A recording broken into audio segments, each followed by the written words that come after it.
Corona virus के चलते पूरी दुनिया में एक अभूतपूर्व आर्थिक संकट आ गया है। ये ऐसा ग्लोबल डिसरप्शन है जिसके लिए हम एडजेक्टिव नहीं ढूंढ पा रहे हैं कि इसको बिग शॉक बोलें, ब्लड बाथ बोलें या क्या बोलें। हम इसको ऐतिहासिक संकट क्यों बोल रहे हैं, उसकी डिटेल में जाने के पहले जो बड़े डेवलपमेंट हैं वो समझ लीजिए।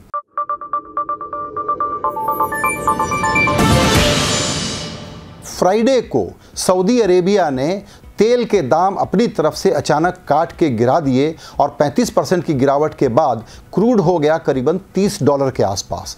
बैकग्राउंड ये है कि फ्राइडे को वायरस के कारण जो पूरा सप्लाई चेन डिसरप्शन है उसमें सब लोगों को दिक्कत थी, तो ओपेक के देश रशिया और सऊदी अरब साथ में बैठे कि तेल के दामों का क्या करें। वहाँ पर इन लोगों में सहमति नहीं हुई और एक तरह का ऑयल प्राइस वॉर शुरू हो गया। रशिया ने कहा कि हम तो नहीं घटाते, सऊदी अरेबिया ने कहा हम अपनी तरफ से घटा देते हैं। याद रखिएगा कि सऊदी अरेबिया में इस वक्त अंदर में भी बहुत अजीब सी बातें हो रही हैं।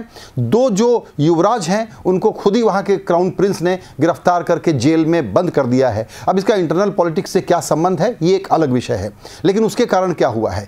यूएस ट्रेजरी बॉन्ड जो 10 साल का होता है वो अपने इतिहास के न्यूनतम स्तर पर गिर करके उसका जो यील्ड है वो हो गया है 0.5% से भी नीचे, और जो 30 साल का ट्रेजरी बॉन्ड है वो हो गया है 1% से भी नीचे। खतरा ये है कि कहीं पूरी इकोनॉमी अमेरिका की जो है वो निगेटिव इंटरेस्ट रेट के जोन में तो नहीं चली जाएगी।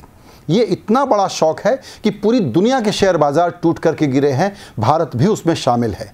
डॉलर ये हुआ है कि जो पहले हमेशा ऑयल और डॉलर में एक रिश्ता बना रहता था वो रिश्ता भी टूटा है। डॉलर रुपया के सामने ज़रूर मजबूत हुआ है लेकिन येन के सामने वो कमज़ोर है, और इसके कारण सब इन्वेस्टर्स जो दुनिया भर के हैं बदहवासी में आ गए हैं और वो अब सेफ्टी हेवन ढूंढ रहे हैं। कहाँ? वो ढूंढ रहे हैं गोल्ड में। तो गोल्ड के दाम बढ़े हैं, डॉलर में अभी दिक्कत है। बॉन्ड यील्ड कर्व मैंने आपको बताया 10 साल का और 30 साल का क्या हुआ है, और उसके कारण डाउ जोन्स समेत सारे दुनिया के शेयर बाजारों में ब्लड बाथ हो गया है। ऑयल प्राइस वॉर का मतलब ये है कि जो लग रहा है कि रशिया में और सऊदी अरब में सहमति नहीं हुई, कहानी वहीं तक नहीं है। दरअसल इनडायरेक्टली ये दोनों मिल करके अमेरिका के लिए बड़ी मुसीबत पैदा करेंगे। अमेरिका पहले ऑयल के मामले में इंपोर्टर हुआ करता था, अब एक्सपोर्टर हो गया है। शेल गैस को बड़े पैमाने पर दुनिया के दूसरे देशों को बेचता है, उसके भी दाम गिर करके $30 के नीचे चले गए हैं।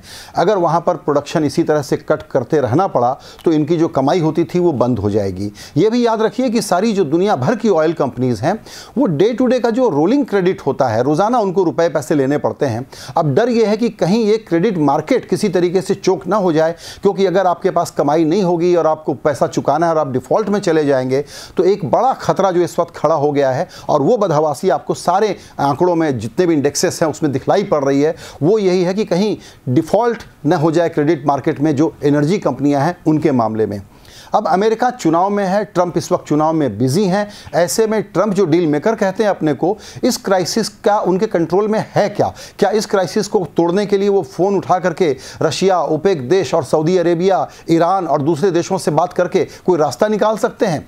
ईरान में सैंक्शन लगाने के कारण, वेनेजुएला पर सैंक्शन लगाने के कारण रशिया को बहुत दिक्कत हुई। यही कारण था कि सब लोग कह रहे हैं कि जब कोरोना वायरस के कारण अभी एक लर्निंग हमारी यह है कि पूरा सप्लाई चेन डिसरप्ट हो सकता है, सारी इकोनॉमी हिट हो सकती है, तो हम लोग अब अपने अपने रास्ते क्यों न ढूंढे। तो हो सकता है कि पूरा ग्लोबल फाइनेंशियल और इकोनॉमिक ऑर्डर एक नए रीसेट की तरफ बढ़ रहा है और ये उसकी शुरुआत है। अब कई लोग कहते हैं कि क्या ये 1930 जैसा ग्रेट डिप्रेशन जैसा खतरनाक मोमेंट तो नहीं आ गया, ये जो 6 मार्च से 9 मार्च के डेवलपमेंट हो रहे हैं दुनिया भर के बाजारों में।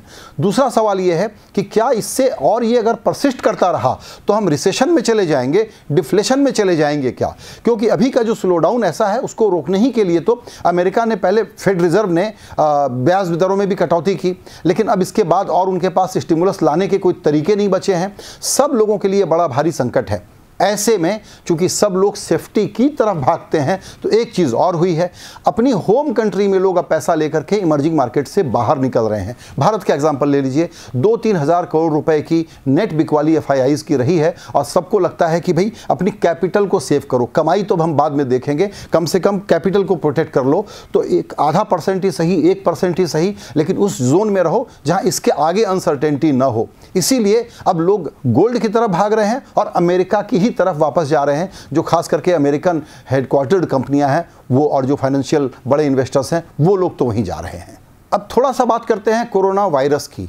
शायद हो सकता है कि ये क्राइसिस अब और न बढ़े या बढ़ भी जाए, किसी को कोई पता नहीं है।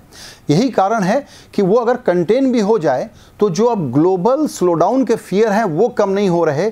जिस सप्लाई चेन की हम बात करते हैं उसको समझने के लिए एक छोटा सा आंकड़ा देख लीजिए। दुनिया भर के जो मेडिकल इक्विपमेंट की सप्लाई है उसका 90% सप्लाई चाइना से है। सारी दुनिया में अभी हेल्थ इमरजेंसी है और लोग जब इक्विपमेंट को ढूंढने के लिए निकले हैं तो वो बाज़ार में चीज़ें अवेलेबल नहीं हैं। एक छोटा सा मास्क हो, चाहे रिस्पायरेटर सिस्टम हो, चाहे दूसरी कई चीज़ें हों, इस तरह का जब डिसरप्शन क्रिएट हुआ है तो सब लोगों को ये समझ में आ गया है कि अब अपने को प्रोटेक्ट करने के लिए और तरीके ढूंढने पड़ेंगे। तो यहाँ पर अब कई देशों के लिए बहुत मुश्किल का वक्त है, बहुत देशों के लिए अपॉर्चुनिटी है। भारत में हम सुनते रहते हैं कि ये अपॉर्चुनिटी आ जाएगी, वो अपॉर्चुनिटी आ जाएगी। यूएस और चाइना का जब ट्रेड वॉर चला था तो हमने कहा था कि अब हम मैन्युफैक्चरिंग में आ जाएंगे, लेकिन वो वियतनाम और बांग्लादेश उसका ज़्यादा फ़ायदा लेकर के चले गए। इसी तरीके से जब ये सप्लाई चेन की बात चली डिसरप्शन की, तो हमने कहा कि अब ग्लोबल सप्लाई चेन में हमारे प्रवेश करने का मौका आ गया है। लेकिन हम अंदर की जो अभी हमारी पॉलिसी मेकिंग और जो डोमेस्टिक सिचुएशन है उसमें इस हालत में नहीं है कि इन मौक़ों का कोई फ़ायदा उठा पाएँ। तो अभी जब ऑयल प्राइस का शॉक आया है तो एक बात आप और सुनेंगे, और वो ये सुनेंगे कि भारत के लिए तो बहुत अच्छा हो गया। ध्यान दीजिएगा, भारत के लिए अच्छा हुआ या भारत सरकार के लिए अच्छा हुआ, ये दो अलग अलग बातें हैं। क्योंकि जब ऑयल प्राइसेस गिर गई हैं और अगर हमने मान लीजिए $50-60 पे अपना कॉस्ट कैलकुलेट किया था और उसके कारण एक फिस्कल डेफिसिट का और एक बजटिंग का नंबर हमारे सामने था, और अब इसमें इतनी भारी गिरावट जब आएगी तो बचत होगी। लेकिन क्या वो बचत सरकार कंज्यूमर को पास ऑन करेगी? इस सरकार का ट्रैक रिकॉर्ड ऐसा नहीं है, पहले उसने ऐसा नहीं किया है। वो क्या करेगी? उसके पास टैक्स की वसूली ऑलरेडी कम है, ग्रोथ का स्लोडाउन चल रहा है। ऐसे में हो सकता है कि अपना रेवेन्यू जुटाने के लिए दरअसल वो ड्यूटी में थोड़ी और बढ़ोतरी कर दे और उसका कंज्यूमर को फ़ायदा न मिल पाए। ऐसे में जो इकोनॉमी को किक स्टार्ट करने का इसके कारण एक मौका आया है कि वो डिमांड क्रिएट करे, कंज्यूमर के हाथ में पैसा डाल दे या अपना रेवेन्यू डेफिसिट भरे, ये उसको तय करना होगा। और जाहिर है कि उसका झुकाव अपना डेफिसिट भरने में और अपने लिए रिसोर्स जुटाने की तरफ ज़्यादा हो सकता है।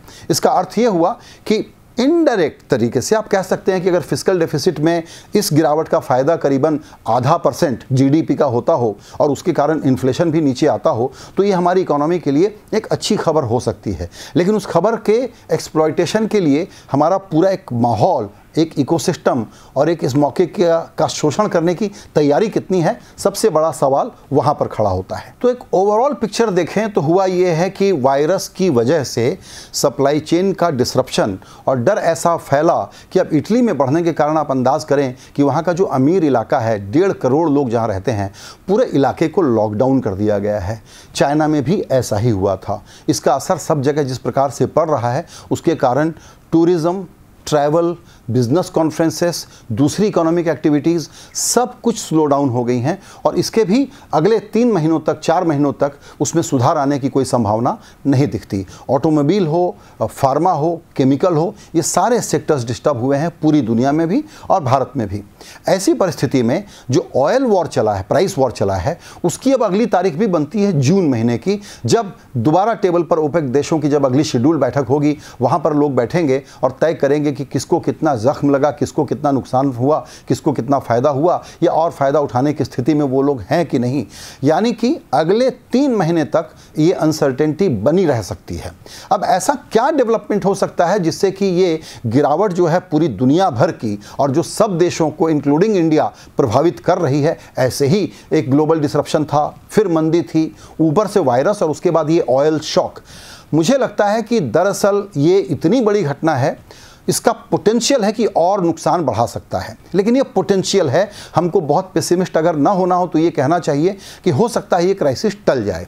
इस क्राइसिस को, जैसा हमने शुरू में भी जिक्र किया, हटाने का काम एक जिनके हाथ में है वो है अमेरिकी एडमिनिस्ट्रेशन। लेकिन अभी चुनाव की जो व्यस्तता है, यहाँ पर आकर के अमेरिकन प्रेसिडेंट लेम डक हो जाता है अब जहाँ पर हम पहुँच गए हैं, और उसके बाद अगर हालात बिगड़ते रहे तो उसके चुनाव को भी एक तरीके से आप कह सकते हैं कि ओपन हो जाएगा। अगर ऑयल प्राइसेस इसी तरीके से अंडर 30 $130 रही तो ऐसी परिस्थिति में इस बात के आसार तो बहुत कम है कि अमेरिका इसमें कोई बड़ा रोल प्ले कर पाए। लेकिन सारी दुनिया में जो क्राइसिस जब ऐसी होती है तो कहीं ना कहीं बैठ करके कोऑर्डिनेटेड एक्शन की बात करनी पड़ती है, चीज़ों को सिंक्रोनाइज करने की बात करनी पड़ती है। और हो सकता है कि इसका जो शॉक है देशों को कुछ इस तरीके से इम्पैक्ट करे, क्योंकि इसके पहले ब्रेग्जिट का एक अलग डेवलपमेंट था, यूरोपियन यूनियन की अलग क्राइसिस है। ऐसे में वापस किसी बड़े ग्लोबल टेबल पर आकर के बैठ के बात करनी पड़े। लेकिन अभी सब लोग चूंकि इनवर्ड लुकिंग हैं, अपने प्रोटेक्शनिज्म पर लगे हुए हैं, अपने नेशनलिज्म पर लगे हुए हैं, इसलिए आप इस प्रकार के कोऑर्डिनेटेड ग्लोबल इकोनॉमिक एक्शन की उम्मीद भी थोड़ा सा कम ही रख सकते हैं। ज़्यादा उम्मीद इस बात की नहीं है। ऐसे में भारत के बारे में जैसा हमने बताया कि ये एक इम्पैक्ट ऑयल प्राइसेस गिरने के कारण अगर पॉजिटिव दिखता भी है तो वो पॉजिटिव कन्वर्ट कैसे होगा, उसके दूसरे कारण हैं, दूसरे इश्यूज़ हैं, क्योंकि यहाँ का नैरेटिव अभी अलग है, प्रायोरिटी अलग है। तो उसका फ़ायदा उठाने के लिए हम कितने तैयार हैं हमको पता नहीं, लेकिन ये कोई फ़ायदा देने वाली परिस्थिति है नहीं, क्योंकि एक प्रकार का पोस्ट कोरोना वायरस सब लोग जियोपॉलिटिकल और इकोनॉमिक ऑर्डर को रीसेट करने के और अपने सर्वाइवल के गेम में पड़ गए हैं। ये शायद उसकी सबसे बड़ी आहट है, सबसे बड़ी चेतावनी है।